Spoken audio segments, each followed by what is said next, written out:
here's my heart, my processing is that I have been walking. My OB has asked me to walk a day, every day, 2 times a day if I can. And Mm. that's been so good for me. And so I was walking yesterday, and I don't know if it was in a song or something I read, but I sort of just felt this question. I think it must have been through a song I was listening to, but I started asking myself, what is my posture towards myself? My posture, meaning like, how am I viewing myself? How am I, like, what's my body language towards myself? And I thought that was such an interesting question. I've never asked it before. I don't know. Have any of you guys thought about that? It's kind of a strange question. And I kind of thought, well, I know there's times where I feel good about myself and I feel kindness and empathy and compassion, but I wasn't able to say that yesterday. I kind of found myself not wanting to answer that question. And yeah, that's something that's been rolling around in my head, and something that I've been wondering about, that I think I would love to discuss with you today and with our people watching.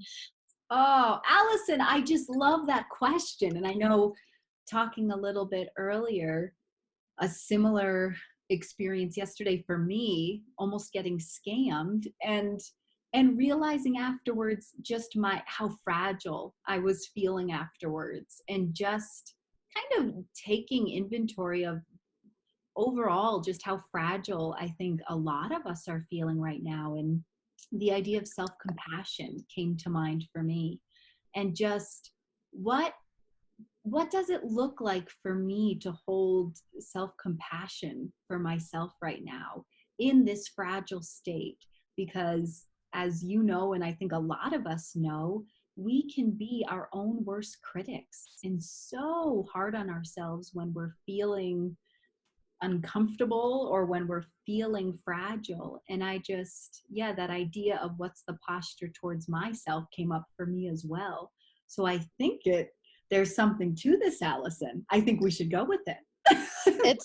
It's such a God thing. That is so wild. That, I mean, that's not something I've ever really thought about. And then here you are last night wondering the same thing and thinking about, how can I show myself kindness and grace? And why is that hard right now, especially when I'm feeling fragile? And I think most of us are feeling fragile, whether that's you've lost your job, whether that's, for me, my husband is going out and working and coming home, and I don't know what that means for him and our family. Whether maybe someone close to you has COVID-19 or has died. Like, it's a really fragile time for us, for many of us. And I just find myself wondering, why is it so difficult, or how can I bring myself soothing and comfort and care in the midst of feeling emotionally dysregulated and fragile? Like, that doesn't feel like the posture I have had towards myself, or the easy one, the go-to one. And why do you think that is? Why do you think it's so hard for us to have a posture of kindness and gentleness towards ourselves when we're struggling? Whew, that's like a 30-minute conversation. In 5 minutes or less. Answer, please. That's not going to happen.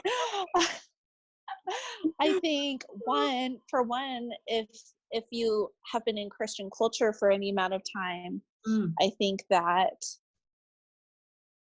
it seems like I tend to think about my posture towards God and other people, and I have never really considered what's my posture towards myself. It's the last thing I think of. So as an answer to your why, I wonder if that's been sort of my upbringing, Christian culture, if that's sort of been my frame of reference of, it's selfish to think about yourself. It's selfish, or it's not right to think about how to care for yourself. You should be, yikes, that's a whole nother episode, talking about should be thinking about other people. Should, so that's so dysregulating. Yes. So I think that's one reason why, is our Christian culture. And I also think that I think just personally, being somebody that, being a therapist, that it's not easy for me to think of myself first. And I think those of us with history of trauma, which most people have trauma. It's rare for people to not have any sort of trauma. It's hard for you to receive kindness towards yourself. It's hard for you to offer kindness to your own heart, especially when your trauma is triggered or when you're feeling fragile. Brilliant. Yeah. I think, What do you think? no, Allison, I would agree. I know that that's a conversation I have quite frequently with Christian clients. That idea that self-care, self-compassion, kindness, and gentleness towards ourselves is somehow unchristian or goes against that, serving Christian mentality that we should all have. And oftentimes I cite that verse, like, that I love one another as you love yourself. Like, it doesn't say love one another, and not yourself. It says love one another as you love yourself. So clearly God is a God who is for us and wants us to care for ourselves and love ourselves in healthy and constructive ways. And yeah, I think oftentimes we mimic the posture that others, whether implicitly or explicitly, have taken towards us in the past. So I know, even growing up for a lot of us in families where emotions or hard things weren't really tolerated or able to be expressed, the message we received is kind of put it back down. Like, don't have needs. Needs are annoying.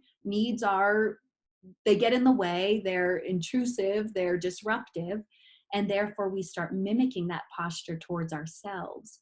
And I think healing really can come when we start listening to other voices in the room, right? The voices that are holding us with compassion. You froze up a little bit. Can you say that again? Yeah, that idea that we hold, like, a lot of times we mimic what the posture people take towards us growing up. And only when we're with people who hold our difficulty, our hard times, our hard emotions well, are we able to start to learn what that posture even looks like and feels like. And then we can start mimicking that towards ourselves. I don't know. What are your thoughts? That's a profound thing you just said. Oh, Allison, Am I you're making frozen? me sit up straighter. No, you just start giving me a compliment. That's profound.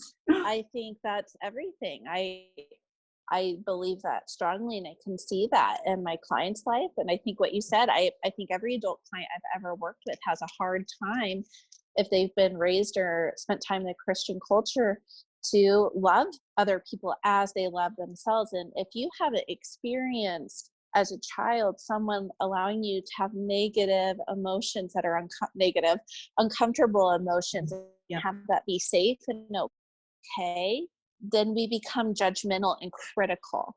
But what I have found to be healing as a therapist and also as receiving counseling is that when someone's willing to experience my emotions with me and hold space for that, that's what shifts my self posture. So I think receiving kindness and love from other people and God is what shifts our posture towards ourselves the most effectively.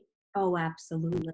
And you're nailing it. I think other people become kind of the physical manifestation of God, right? And Jesus in our midst. And I think God has so powerfully used different people in my life to teach me his accurate view of the way he sees me and the way that he has this unconditional acceptance and unconditional positive regard for my difficulties and my mess. And man, to experience that, like the true and genuine compassion and gentleness and graciousness of God through people, it changes us and it gives us something to go on. It gives us a voice to begin to mirror towards ourselves in our own lives. Amen.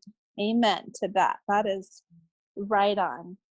That is right on. I think as you're talking, I was thinking about the fruit of the Spirit is love that's the first one listed. It's love. And we can receive that from other people. It's good to. And I think I've been raised to think, oh man, it's so needy to want that from other people. And ultimately we get that from God and ourselves, but we have to start somewhere. Exactly. And he's ultimately in it all. And so I just want to encourage myself, ourselves, everyone watching right now. I think so much of this has us looking at, so much of the pandemic right now has me thinking, how can I serve others? And that is beautiful. Keep doing that. Don't stop doing that. That's wonderful. Continue to step in for other people. My challenge for myself is to invite people to step into my discomfort with me, knowing that that will help me shift my posture towards myself. And as I go to God, invite him to step in and wonder what his posture is towards me. Have you ever thought about what's God's posture towards you? Oh, I can guarantee it is open arms. It is like yearning to just embrace and hold and hug and love and cry and weep and just embrace all of our difficult feelings, all that is challenging about this. That is God's posture towards us. So I'm going to leave after that pep talk. We go on that. Good. Compassion with our fragility. I love it, Alison. Yes. Compassion with our fragility. What's your posture towards yourself? I love it. All right. We'll see you guys next week. Cheers next time. We'll see ya. Bye.